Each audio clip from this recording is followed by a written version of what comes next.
Welcome students to my channel. In today's video, we are going to learn how to calculate correlation coefficient using Microsoft Excel. Here we can see that we have a bivariate dataset where the two variables are hours and their corresponding GPA. So we want to know that how the variable hours affects the variable GPA, whether both increases together or both decreases together, or whether one increases and the other decreases. So for that we need to calculate the correlation coefficient. There are two methods we can use to calculate the correlation coefficient. The first one is by using the direct function.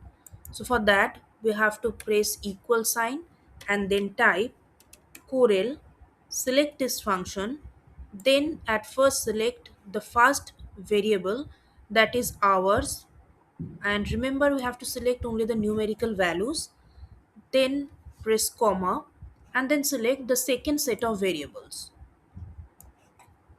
Close the bracket and hit enter.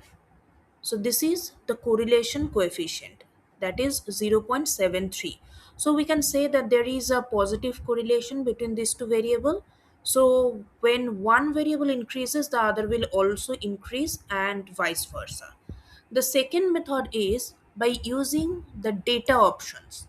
So we have to go to this data option and then select data analysis.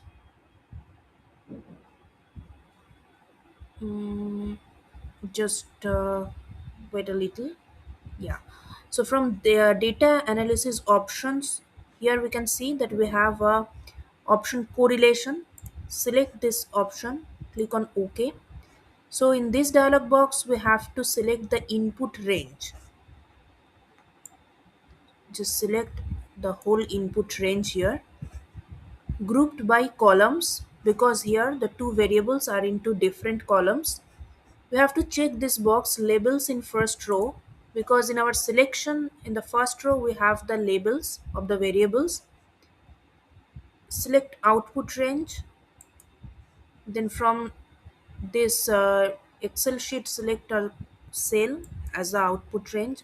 We have selected this D5 cell here, and after that click on OK.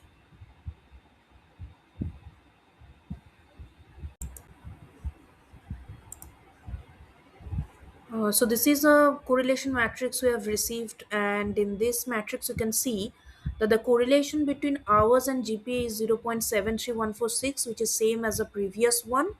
So this is how we have to calculate the correlation coefficient using Microsoft Excel.